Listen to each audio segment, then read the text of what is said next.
Hello, I just wanted to do a video on a systematic approach to your emergency preparations. I'm not a big YouTuber, but I just want to share this information and I'd like feedback and hopefully you'll give comments and have a discussion in the comment section that helps other people.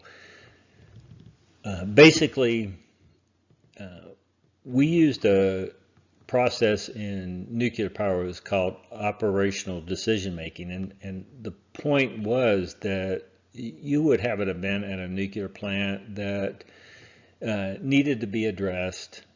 There was a lot of emotions because operations may want one thing, engineering might have a different look at it and want a different thing, maintenance may want something else, the licensing people may want something else, and there was various groups that had different takes on each event. So what we came up with was a scoring system for each event where you could you just take all the different aspects and you would score them, and then based on the score then you could look at it and say, okay, this is where we're most vulnerable and this is probably the best action to take based on just the scoring. So this works really well with emergency preparedness in that if you take each event that you could come up with, like a tornado, hurricane, all these events, and then score them based on different aspects. And the ones I use is your frequency, the area affected, and the consequences. But you can add to that, you can subtract from it, you can change the parameters. And the thing is just to do it systematically so that you have a consistent score. So you do each one equally.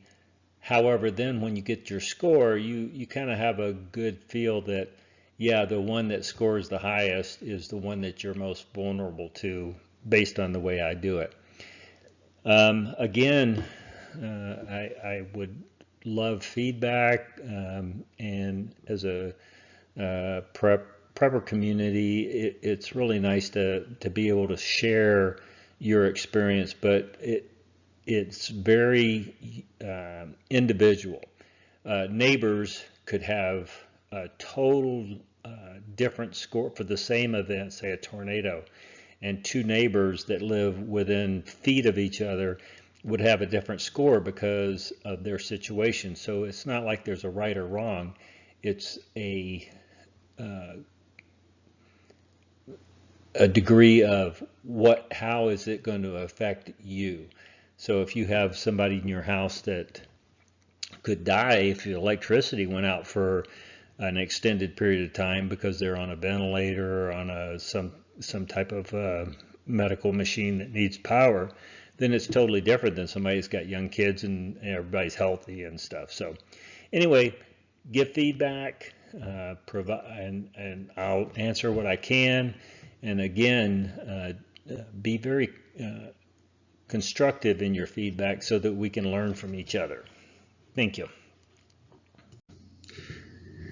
This is what I call the fact score sheet. Basically, what you're doing is you're looking at threats that you could have, like tornadoes, power outages, etc. Then you look at the frequency that those could occur, the areas affected, and the consequences. And based on those, you score them in the most, the higher the number, the more likely it is, or the more effect it has on you. And then based on that score, then you can look at where you're actually at. And this is the systematic approach where it kind of takes away the emotional part of the decision making, and it just gives you a raw score. So we'll go through that as in the next section. So here's the areas that you're looking at: frequency, area effect, and consequences. Now you can add to this, you can take away from it, you can change the numbers. The idea is just to come up with a systematic way to grade a condition and to see what where you fall out. If you look at this, the frequency is graded on 1 to 5. All of them are 1 to 5. But the frequency is, it's not likely to occur in your lifetime, possible once in your lifetime, possible within the next 10 years, possible within the next 5 years, and possible within the next year. So you look at this and you just, it's a basic, you don't look at anything else other than how often this like a tornado or an outage, a power outage could occur. That's all you're looking at. You don't look at what it's going to affect yet. That comes later. In the area affected, you look at, okay, how long is it going to take me to get out of this situation or people to get to me?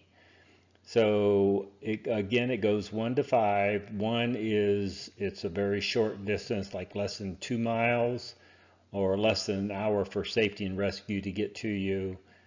2 to 5 miles, possible walking distance, or less than 6 hours for safety or rescue to get to you. 5 to 50 miles to walk out of it or get out of it. Greater than 12 hours for safety or rescue. 4 is greater than 50 to 100 miles, and greater than 2 days or 48 hours for rescue. And 5 is a greater than 100 miles, greater than 1 week for safety to get to you. And again, it's dependent on the situation. Then the consequences, this is very subjective, but it's what you think this will have impact on your situation. Minimal impact on your normal life, impact on your normal life lasting greater than a week, or some small level of impact on health or safety of your family. Major impact lasting greater than a month. Possible impact on the health and safety of your family that requires some contingency measures to be implemented. Major impact greater than 6 months, impact on health and safety of your family that require contingency measures, again, to prevent injury or illness. And then a 5 would be a major impact greater than a year, major impact on health and safety of your family that could be life-threatening. So basically, you're looking at these 3 areas, and you can add to these, you can take away from these, you can change the times and stuff, which is perfectly fine as long as you do it equally in each event. So this is just the ones that I came up with, and we'll see how that works out in a minute. Once you've got this list and you've gone through all the different events, you'll have a list that can start scoring each event with a FAC number or frequency, area affected, consequences number you have selected for the event.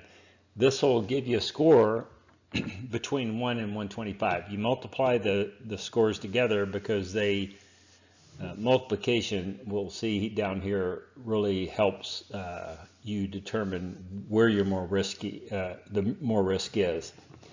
The higher the number, the more risk you have to that event.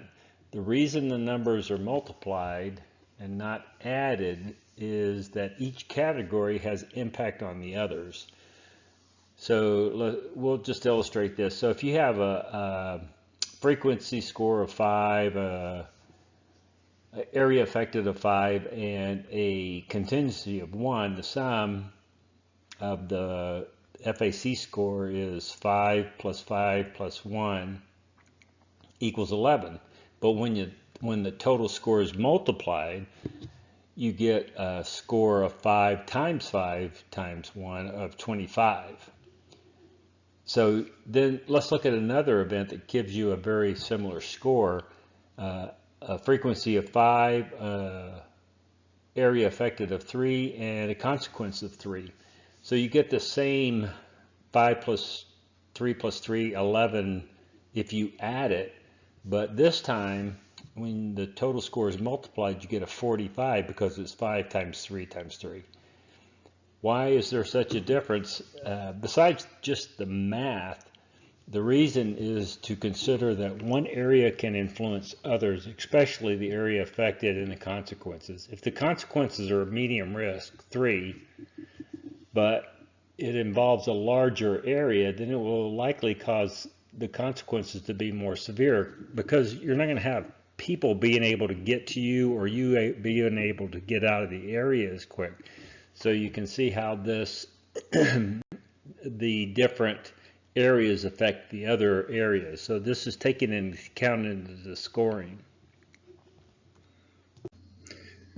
Okay, this is a partial list of one of the scores that I did for myself, and it's fairly accurate. It's just a representation, and there's more to it than what you see here, because there's other threats that are added. This is just one of the pages. So for here, we live in the Midwest, so we have tornado issues.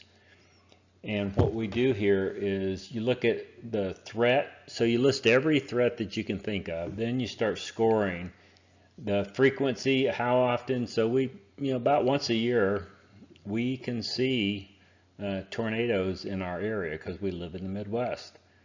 The area affected, although tornadoes can go for a long way, they really are very narrow in their scope. So you can walk out of the area or get help fairly rapidly.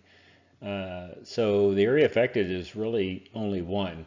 The consequences, I put down a 2 for us. We live in a tornado area, but we do have a tornado shelter. So we will probably survive the tornado, although there may be a lot of damage. Our lives and will be fairly secure. So that score ends up as a 10. Extended power outages, that happens pretty much every year. You're going to have some kind of power outage, may last for some time, may not. The area affected is going to be a little bit bigger than like a tornado, because a lot of those are extensive. And the consequences, again, is a 2. And then over on the notes and comments, what you do is you put down the things, your thought process for each of these, so that you can go back and look and say, why did I score this the way it is? But what I said here was we lose power about twice a year. We live in the country, so we don't have like the city services and stuff, so we're kind of on our own. We live, we have an installed home generator with 1,000-gallon fuel supply, so that's why the consequences aren't near so bad, because we do have a backup power supply. So basically all you do is you go through each one of these and you look at it, and then you score it, and you try to be consistent in your scoring. Like for us, a hurricane, we live in the Midwest. We're not near the ocean, so we don't really have an issue with hurricanes, but we do have derechos, and we have severe thunderstorms and tornadoes. So those are covered, but the hurricane itself would be a little bit different. So for each one of these, you look at them. We live near a nuclear plant. It's about 12 miles away. So we have a susceptibility to that. So that's what the whole thing of this is to take each threat that you can think of, and like I said, this is actually about 3 of these slides would cover ours, because I've gone through a lot of them.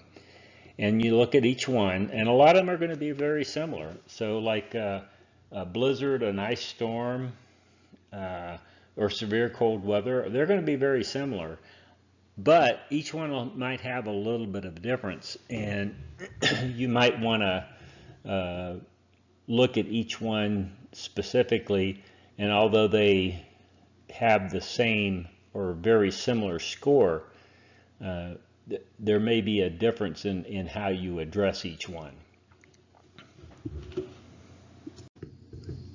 So to sum this up, what you want to do is you look at all your threats. So you just list every threat that you can think of.